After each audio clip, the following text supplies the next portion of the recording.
ही थाळी खास अधिक मासासाठी आहे. अधिक मासात काय बनवायचं हा प्रश्न आहे, तर ही थाळी एकदा बघाच. घरी आलेल्या पाहुण्यांसाठी आणि आपल्या संपूर्ण कुटुंबासाठी एकदम परफेक्ट. अशी साधी पण मनापासून बनवलेली थाळीच खरा आनंद देते. सोबतच आपण बघणार आहोत व्हिडिओमध्ये अधिक मासात विशेष महत्त्व असलेले धोंडे कसे बनवायचे, ते तेलामध्ये फुटू नयेत यासाठी काय काळजी घ्यायची, बराच वेळ टम्म फुगलेली राहील अशी कमी तेलकट अशी पुरी कशी बनवायची, कुरकुरीत अशी कोथिंबीर वडी, गोड गोड आमरस आणि भरपूर भाज्या घातलेला असा मसाले भात. सगळाच मेनू तयार आहे. अशी परफेक्ट थाळी बनवायची आहे. मग व्हिडिओला कुठेही स्किप न करता शेवटपर्यंत बघा. नमस्कार मंडळी, मी सुकुमारी स्वागत करते तुमचं सुकुमारीज किचन मराठीमध्ये. चॅनलवरती नवीन असाल चॅनलला सबस्क्राईब करा आणि व्हिडिओ आवडला असेल तर व्हिडिओला लाईक करायला विसरू नका. पटकन रेसिपीला सुरुवात करूया. फुलकोबी आणि बटाट्याची रस्सेदार भाजी बनवणार आहोत. त्यासाठी साधारण पाव किलो इतका फुलकोबी या पद्धतीने कट करून घेतलेला आहे आणि 2 मीडियम साईजचे बटाटे साल काढून कट करून पाण्यामध्ये ठेवलेले आहेत. साहित्य बघूया. जे मसाले लागणार आहेत ते: तेजपत्ता घेतलेला आहे, कढीपत्ता घेतला, 1 कांदा कट करून घेतला, 1 टोमॅटो बारीक कट केलेला, 10-12 काजू घेतले, लसूण पाकळ्या घेतलेल्या आहेत 7 ते 8, अद्रकीचे तुकडे, कांदा लसूण मसाला घेतलेला आहे 1 चमचा, धने पावडर 1 चमचा, अर्धा चमचा बेडगी मिर्च पावडर, 1 चमचा गरम मसाला आणि किचन किंग मसाला अर्धा चमचा घेतलेला आहे. साहित्य बघून झालं. आता एका छोट्याशा भांड्यामध्ये पाणी गरम करायला ठेवू. त्यामध्ये मीठ घालायचं आहे, पाव चमचा इतकी हळद घालायची आहे. पाण्याला छान उकळी येऊ द्यायची आणि त्यामध्ये आपण या भाज्या घालणार आहोत. भाज्या म्हणजे जे फुलकोबी आपण कट करून ठेवलेला तो घालायचा आहे. असं केल्याने काय होईल की त्यामध्ये जर काही कीटक असतील तर ते मरतील किंवा मग गरम पाण्याच्या वरती येतील. असा आपण हा फुलकोबी स्वच्छ करून घेतलेला आहे. आता हा बाजूला काढून घेऊ. चाळणीमध्ये काढला, ज्यामुळे सगळं पाणी निथळत ठेवलेलं. आता एका कढईमध्ये 2 ते 3 चमचे इतकं तेल घेतलं. त्यामध्ये फुलकोबीचे तुकडे घातलेले आहेत. याला छान शॅलो फ्राय करून घेणार आहोत. साधारण 2 ते 3 मिनिटे लागतील. आणि बघू शकता छान शॅलो फ्राय करून घेतलं. आता एका प्लेटमध्ये काढून घेऊ. याच पद्धतीने आपण कट केलेला बटाटा देखील शॅलो फ्राय करायचा आहे. यामुळे काय होईल, भाजीमध्ये याची चव खूप छान उतरते, भाजी खूप चविष्ट होते.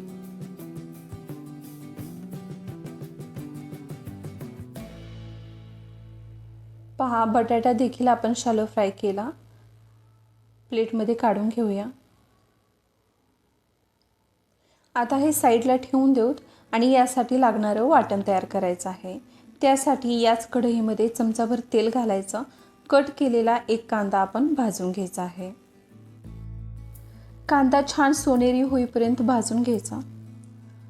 लसणाच्या पाकळ्या देखील घालायच्या आहेत.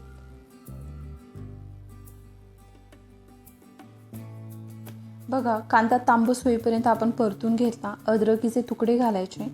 आता घालायचा आहे टोमॅटो, काजू घालायचे आणि ही सगळी जिन्नस छान परतून घ्यायची टोमॅटो मऊसूत होईपर्यंत.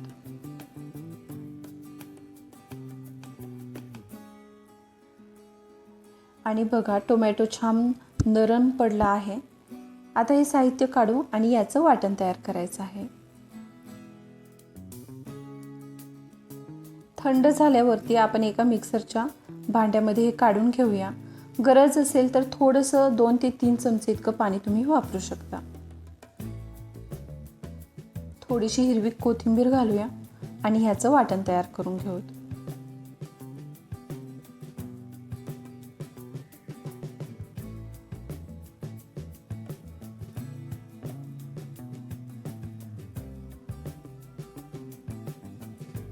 पहा, वाटण तयार आहे.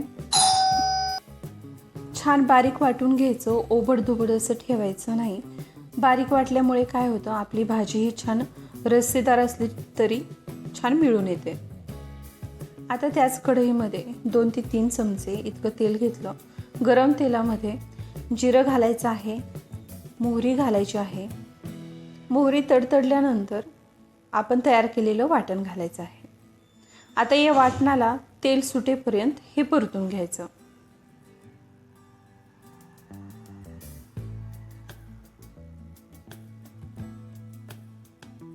याला छान तेल सुटत आहे. आता पावडर मसाले घालूया. हळद घातली पाव चमचा, बेडगी मिरची पावडर घातली, कांदा लसूण मसाला, गरम मसाला घालायचा आहे. मसाले घातले, तेलामध्ये छान परतून घेऊ. तेजपत्ता, कढीपत्ता आणि किचन किंग मसाला घातला आणि यामध्ये थोडंसं पाणी घालायचं आहे. अगदी 2 ते 3 चमचे मसाले करपू नयेत यासाठी. आणि आपण शालो फ्राय केलेल्या भाज्या घालायच्या. मसाल्यामध्ये छान परतून घ्यायचं.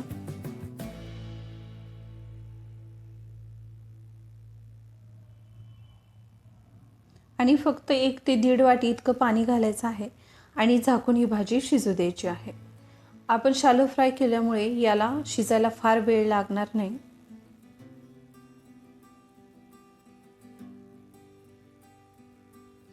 चवीपुरतं मीठ घालूया.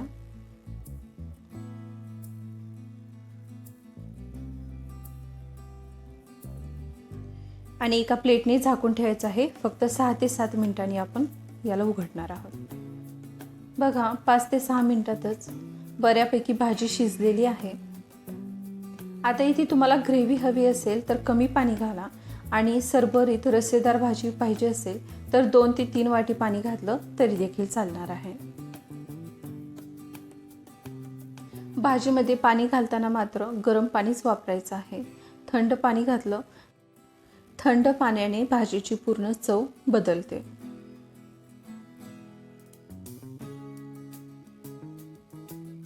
छान याला एक उकळी घेऊया.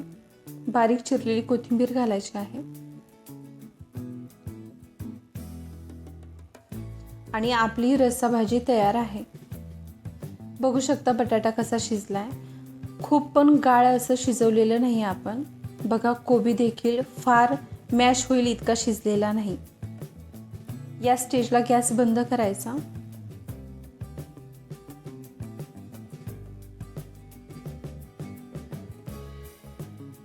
आता आपण करणार आहोत मसाले भात. त्यासाठी बासमती तुकडा तांदूळ घेतलेला आहे 1 कप.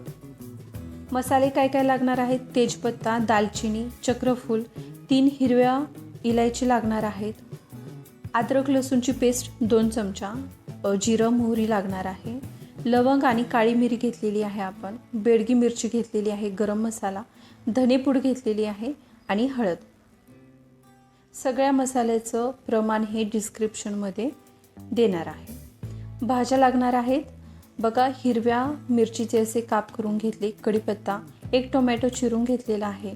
कांदा 1 आपण कट केलेला. हिरवी कोथिंबीर, तोंडल्याचे काप घेतले.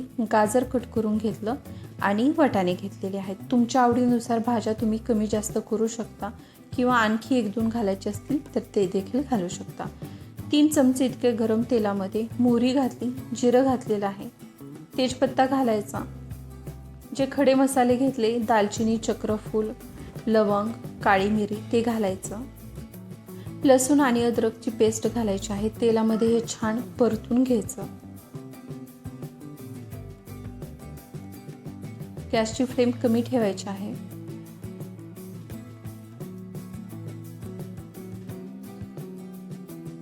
कढीपत्ता घालायचा, हिरव्या मिरचीचे तुकडे,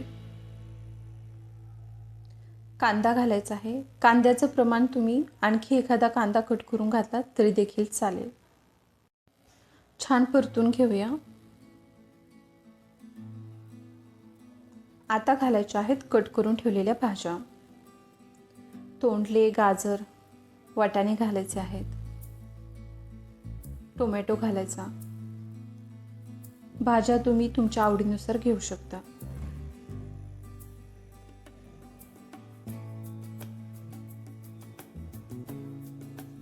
छान परतून घेऊया. भाज्या छान परतल्या बघा, थोडं थोडं तेल सुटत आहे. पावडर मसाले घालूया. गरम मसाला, हळदी पावडर घातली, बेडगी मिरची घातलेली आहे, धने पावडर घातली. मिक्स करूया.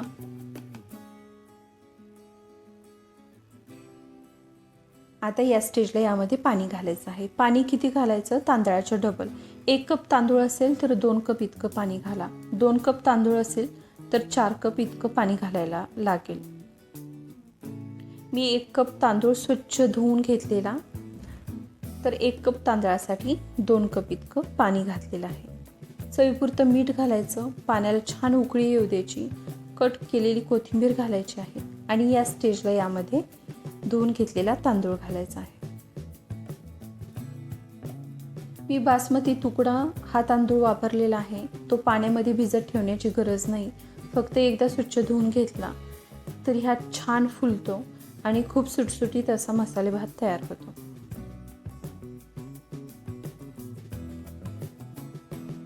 फुल फ्लेमवरती आपण 2 ते 3 मिनिट थोडंसं पाणी आटेपर्यंत असाच गॅस ठेवणार आहोत. छान हलवून घ्यायचं आणि तुम्ही बघू शकता बऱ्यापैकी यातलं पाणी कमी झालेलं आहे. या स्टेजला आपण 6 ते 7 मिनिटासाठी झाकून शिजवलेलं मीडियम फ्लेमवरती, आणि बघू शकता फक्त 6 ते 7 मिनिटातच आपला मसाले भात छान असा तयार आहे. खूप चविष्ट लागतो. अगदी परफेक्ट मसाले भाताची ही परफेक्ट रेसिपी आहे. तुम्ही नक्की ट्राय करा. अजूनही भात गरम आहे. या स्टेजला थोडासा कट केलेली कोथिंबीर घालायची आणि हा परत मिक्स करून झाकून ठेवायचा आहे. थंड झाल्यावरती अगदी मोकळा सुटसुटीत फुललेला छान मसाले भात तयार होतो. गॅस बंद करायचा. भात तयार आहे. काढून ठेवू. आता करायची आहे कोथिंबीर वडी. त्यासाठी भरपूर अशी बारीक कट करून 2 कप इतकी कोथिंबीर घेतलेली आहे. एका भांड्यामध्ये कोथिंबीर काढून घेऊया. 1 कप बेसन पीठ घालायचं आहे आणि अर्धा कप तांदळाचं पीठ आपण घालणार आहोत.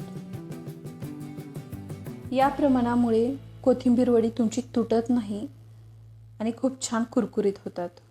2 चमचे इतके पांढरे तीळ घेतले. जिरे पावडर घेतलेली आहे अर्धा चमचा. चवीपुरतं मीठ, लाल मिरची पावडर घेतली. अद्रक लसूणची पेस्ट घेतलेली आहे. धनेपूड घेतली. ओवा घेतलेला आहे. हळद आणि गरम मसाला. मसाले बघून झाले. आता कोथिंबीर वडीचं पीठ मळून घेऊया. सर्वात अगोदर ओवा असा हातावरती चोळून घालायचा आहे, ज्यामुळे वड्यामध्ये याची छान चव उतरेल. जिरे पावडर घालायची, धने पावडर, गरम मसाला घालायचा आहे, लाल तिखट, हळद घालायची, पांढरे तीळ घालायचे आहेत, अद्रक लसूणची पेस्ट घालायची, चवीपुरतं मीठ घालून याला कोथिंबीरमध्येच अगोदर असं मळून घ्यायचं आहे. कोथिंबीरीमध्ये बऱ्याच प्रमाणात पाणी असतं, ओलावा असतो, तर सुरुवातीला आपण असंच हे पीठ मळून घेणार आहोत आणि थोडं थोडं गरजेनुसार पाणी वापरून हे मळायचं आहे. याप्रमाणे तुम्ही कोथिंबीर वडी केली तर अजिबात बिघडत नाही, त्याचे तुकडे होत नाहीत आणि खूप कुरकुरीत छान होते. घरी नक्की ट्राय करा. या पद्धतीने आपण याचे 2 गोळे बनवून घेऊया.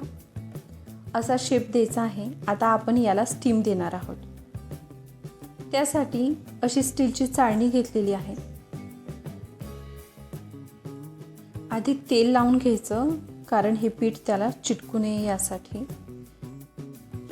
हे गोळे यामध्ये ठेवायचे. इकडे गॅस ऑन करून त्यावरती एका कढईमध्ये ही वाटी किंवा स्टँड ठेवल्यामुळे आपण जी स्टीम द्यायला चाळणी ठेवणार आहोत त्यामध्ये पाणी जाणार नाही आणि व्यवस्थित वाफही या कोथिंबीर वडीला चांगली मिळेल.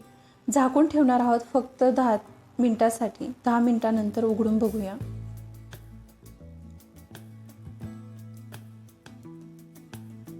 हाताने चेक करायचं. हाताला जर पीठ चिटकत नसेल तर समजायचं की हे छान स्टीम झालेलं आहे.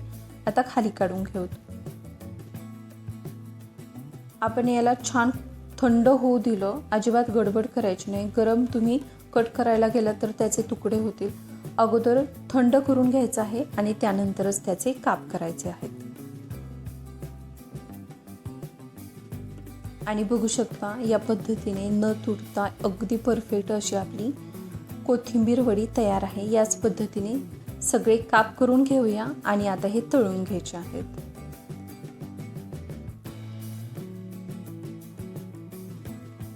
या पद्धतीने तुम्ही कोथिंबीर वडी केली तर एकदम परफेक्ट होईल.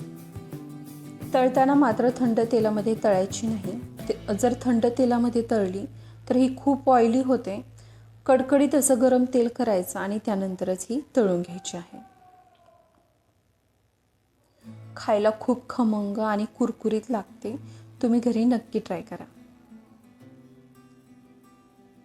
राहिलेल्या वड्या देखील आपण अशाच तळून घेणार आहोत. कोथिंबीर वडी तयार आहे.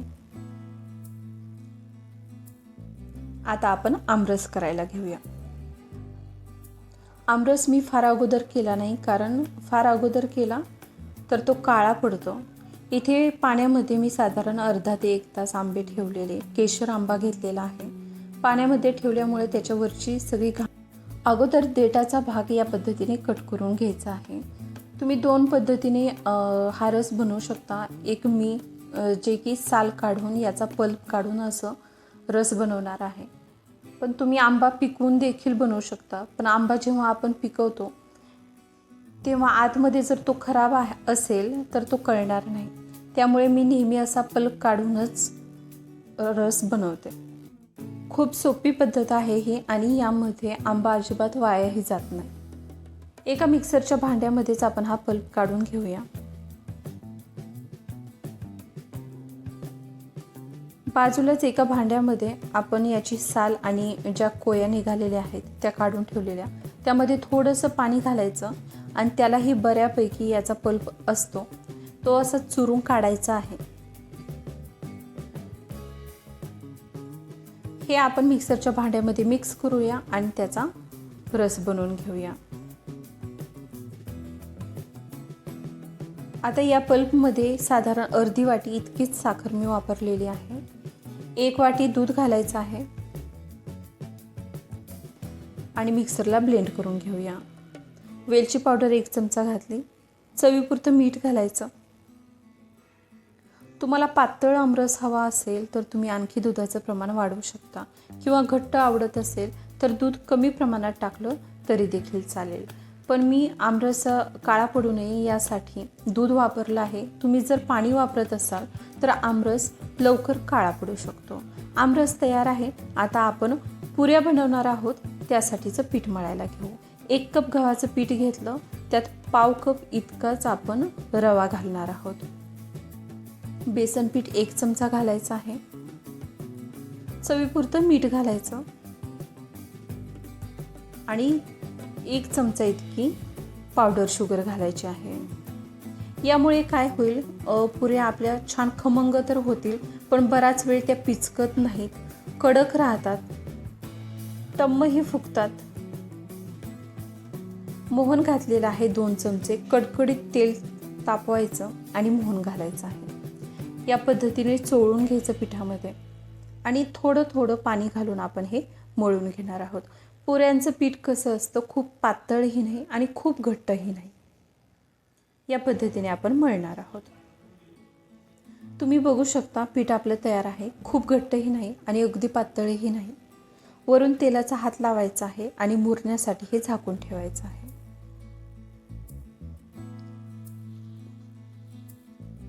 झाकून ठेवूया 10 मिनिटे. तोपर्यंत आपण धोंडे बनवण्याची तयारी करू. तर धोंडे बनवण्यासाठी आपल्याला तयार करावं लागेल पुरण.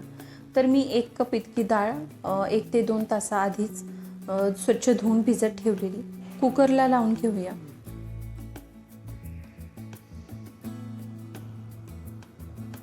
पाणी घालायचं, त्यामध्ये अगदी 1 ते 1.5 इंच पाणी शिल्लक राहील इतकं घालायचं. पाव चमचा हळद घालायची. 1 चमचा तेल घालायचं आहे आणि कुकरच्या 3 शिट्ट्यामध्ये आपण याला शिजवून घेणार आहोत. कुकर लावलेला आहे. पहिली शिट्टी फुल फ्लेमवरती घ्यायची आणि बाकीच्या 2 शिट्ट्या या कमी फ्लेमवरती घ्यायच्या आहेत. कुकरच्या 3 शिट्ट्या झालेल्या आहेत. बघूया डाळ कशी शिजली. आपण डाळीला आधी भिजत ठेवल्यामुळे डाळ अतिशय चांगली शिजलेली आहे. आता एका चाळणीमध्ये हिला काढून आणि पाणी निथळत ठेवायचं आहे.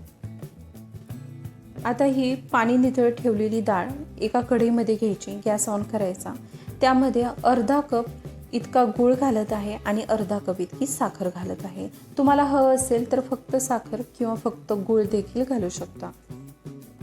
छान मिक्स करूया. आता बऱ्यापैकी ही डाळ इथेच कढईमध्येच गरम असताना अशी ठेचून घ्यायची आहे, ज्यामुळे की पुरण दळताना आपल्याला फार वेळ लागणार नाही. 1 चमचा वेलची पावडर टाकली आणि 2 चमचे इतकं तूप घालायचं आहे. या पद्धतीने हे पुरण केलं धोंड्याचं तर अगदी खव्यासारखं लागतं, खूप खमंग होतं. मिक्स करूया.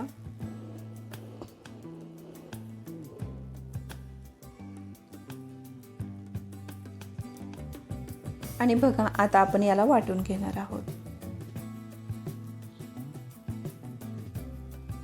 एका चाळणीमध्ये काढून घेऊया किंवा तुम्ही पुरण पात्रामध्ये देखील वाटू शकता.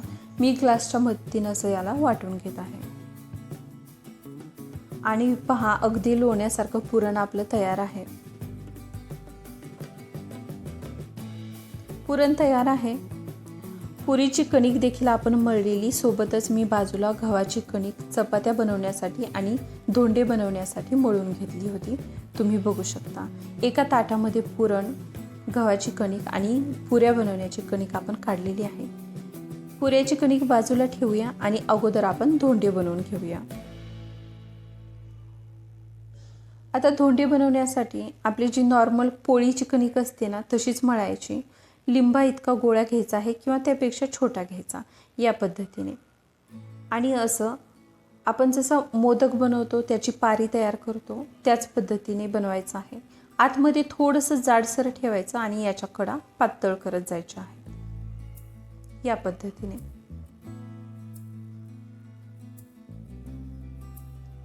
पुरण भरायचं आहे. जेवढी आपण कणिक घेतली तेवढी घेऊ शकता किंवा तुम्ही अगदीच नवीनच करत असाल तर त्यापेक्षा थोडीसं कमी पुरण घ्यायचं आहे आणि यामध्ये भरायचं आहे, या पद्धतीने. आणि याच्या कडा अशा जुळवत घ्यायच्या आहेत. असं जुळवून घेऊन याचं तोंड बंद करायचं आहे, या पद्धतीने. शिल्लक राहिलेलं पीठ एकतर तुम्ही काढून टाकू शकता किंवा मग इथेच तुम्ही दाबून या प्रकारे लावू शकता. आणि बघा सुंदर असा आपला धोंडा तयार आहे. याच पद्धतीने सगळे धोंडे करायचे. या पद्धतीने केलं तर ते तेलामध्ये फुटणार नाहीत. आणि धोंडे करताना फार पण कणिक घ्यायची नाही आणि पुरण कमी घ्यायचं नाही, कारण ते तळल्यानंतर कणिक खूप जास्त लागते आणि पुरण कमी लागतं. तर कणिक ही कमीच घ्यायची आणि त्याची पारी ही पातळ करायची आहे. आता पुऱ्या लाटायला घेऊया. पुऱ्या लाटताना देखील अगदी छोटासा लिंबा एवढाच गोळा घ्यायचा आणि या पद्धतीने करायचा आहे. आता ही दुमडलेली बाजू खालच्या बाजूने घ्यायची. हातावरती असं दुमडून ही पारी तयार केली. दुमडलेली बाजू खाली ठेवायची आणि वरच्या बाजूने आपण लाटणार आहोत. थोडीशी पिठी लावून घ्यायची आहे आणि या पद्धतीने एकाच बाजूने आपण लाटून घेणार आहोत. आपण रवा घातला होता त्यामुळे पुऱ्या छान खुसखुशीत होतात आणि बराच वेळ टम्म फुगलेल्या राहतात. बघा सगळीकडून सारखी पुरी लाटलेली आहे. खूप जाडही नाही आणि खूप पातळही नाही. तळून घेऊया. तळण्यासाठी तेल गरम केलं. कडकडीत गरम तेल करायचं, थंड तेलामध्ये तळायचं नाही.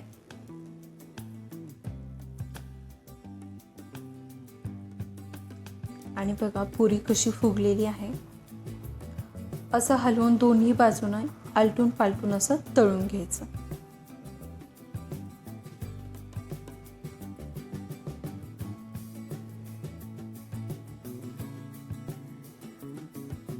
पुरी तयार आहे. याच पद्धतीने सगळ्या पुऱ्या आपण तळून घेणार आहोत.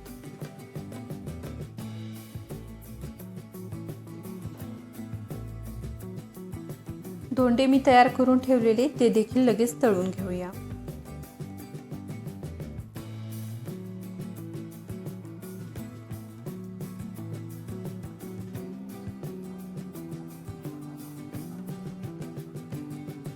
छान तांबूस रंगावर येईपर्यंत खरपूस असे तळून घ्यायचे.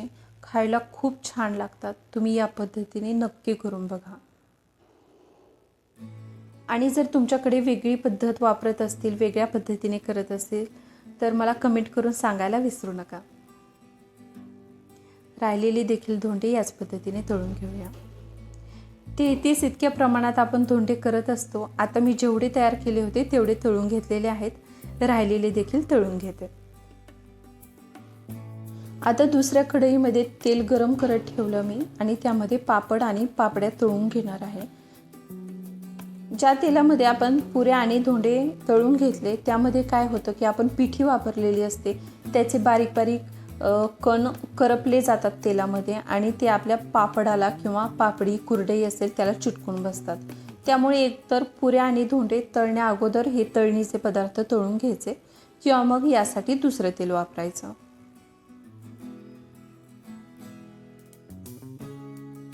तांदळाच्या पापड्या तळून घ्यायच्या आहेत.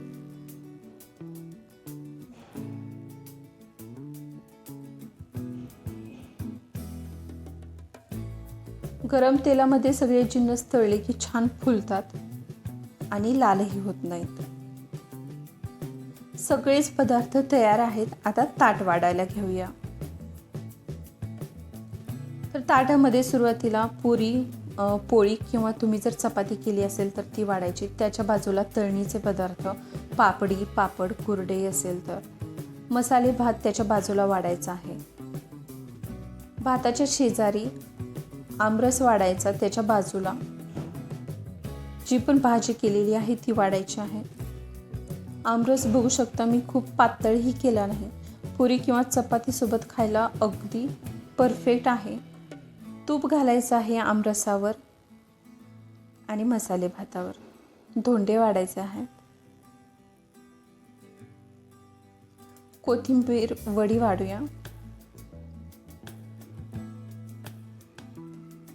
त्याच्याच बाजूला श्रीखंड आपण वाढणार आहोत. हे पूर्णपणे ऑप्शनल आहे. पुरीच्या बाजूला लोणचं वाढायचं आहे. थोडंसं मीठ, एक लिंबाची फोड, काकडी आणि गाजराचे काप.